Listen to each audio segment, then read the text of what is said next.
Selamat datang di video UAS dari kelompok kami dalam mata kuliah penalaran reflektif. Dan pada kesempatan kali ini kami akan membahas mengenai salah satu berita mengenai ekonomi yang signifikan, yaitu kenaikan tarif dari Amerika Serikat. Pada kesempatan kali ini kami akan menggunakan 6 kemampuan berpikir kritis untuk menganalisis kebijakan ini dan dampaknya terhadap ekonomi Indonesia. Di dalam berita yang kami angkat, terdapat beberapa klaim yang perlu kita kategorikan untuk memudahkan analisis lebih lanjut. Kami membagi klaim-klaim ini sebagai berikut. Yang pertama adalah klaim faktual. Amerika Serikat memberlakukan tarif ekspor tambahan pada produk asal Indonesia. Ini merupakan fakta yang dapat diverifikasi. Selanjutnya adalah klaim nilai. Kebijakan tarif ini dianggap merugikan pelaku usaha kecil menengah di Indonesia yang mengarah pada penilaian bahwa kebijakan ini tidak adil.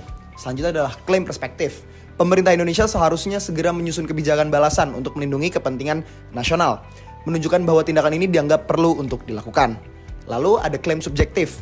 Pengamat menyebutkan kebijakan ini sebagai tindakan tidak adil. Ini lebih kepada pandangan pribadi dan opini dari para pengamat ekonomi.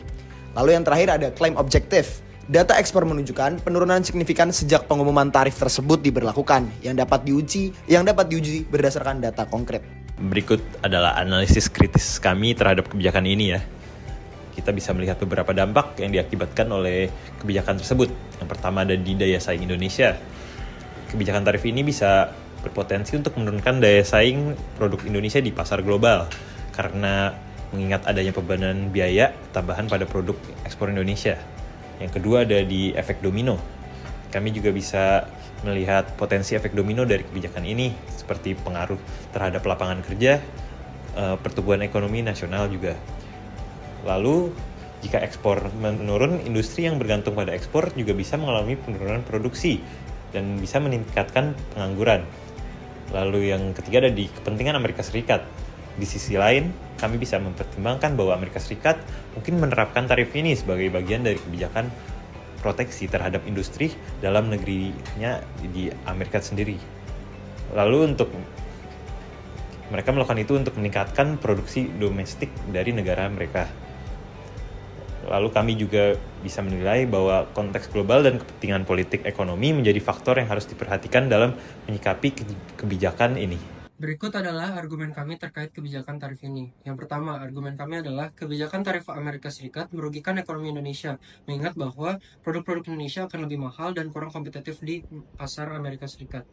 Counter argumennya adalah, namun Amerika Serikat berhak melindungi industrinya dengan menerapkan kebijakan tarif sebagai proteksi pasar domestik, sehingga kebijakan ini mungkin juga menguntungkan bagi ekonomi Amerika Serikat. Lalu silogisme yang kami gunakan adalah silogisme kategoris. Semua negara yang dikenai tarif tinggi akan mengalami hambatan ekspor. Indonesia akan dikenai tarif tinggi oleh Amerika Serikat. Maka ekspor Indonesia ke Amerika Serikat akan mengalami hambatan. Dengan menggunakan silogisme ini, kami bisa menarik kesimpulan bahwa tarif yang dikenakan oleh Amerika Serikat bisa berdampak negatif pada ekspor Indonesia. Kami juga menganalisis kebijakan tarif ini menggunakan pola logika deduktif dan induktif. Contohnya, modus ponens. Jika tarif naik, maka ekspor akan turun. Tarif telah naik, maka ekspor Indonesia ke AS akan turun. Modus tollens. Jika tidak ada penurunan ekspor, maka tarif tidak naik. Tapi, karena ekspor turun, maka tarif telah naik. Yang ketiga ada hipotesis. Jika tarif naik, maka ekspor terganggu. Jika ekspor terganggu, maka ekonomi akan melambat. Maka jika tarif naik, ekonomi Indonesia bisa melambat. Yang berikut adalah disjuktif. Entah Indonesia melawan tarif dan berisiko perang dagang, atau Indonesia menerima dampaknya. Indonesia tidak melawan, maka akan menerima dampaknya. Yang terakhir adalah dilema. Pemerintah bisa melawan tarif dan berisiko perang dagang, atau diam dan ekonomi Indonesia melemah.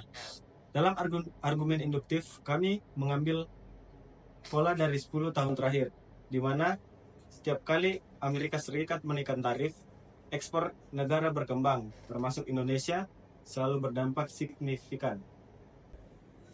Dalam pemberitaan mengenai tarif ekspor ini, kami juga menemukan beberapa potensi kesesatan berpikir yang bisa mempengaruhi cara menilai kebijakan ini. Slippery slope. Mengenai bahwa tarif ini pasti menyebabkan resensi tanpa berpikir yang kuat. Ini adalah kesesatan logika karena tidak ada bukti langsung yang menghubungkan tarif dan resensi ekonomi.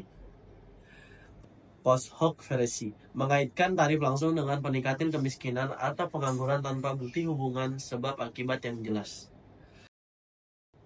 strawman, menganggap AS sengaja ingin menghancurkan ekonomi negara berkembang. Padahal mungkin niat utamanya adalah melindungi pasarnya. Dengan berpikir kritis, kami juga bisa memilah mana argumen yang valid dan mana yang menyesatkan. Kurang lebih demikian untuk video presentasi mengenai pembahasan secara mendalam dan analisis mengenai pemberitaan kenaikan harga tarif ekspor dari Amerika Serikat untuk Indonesia. Kurang lebihnya mohon maaf, saya sebagai ketua kelompok mewakilkan teman-teman saya atas kekurangan yang terdapat di dalam video. Kami harap video yang kami sajikan dapat memberikan manfaat bagi siapapun yang menonton. Sekian, terima kasih.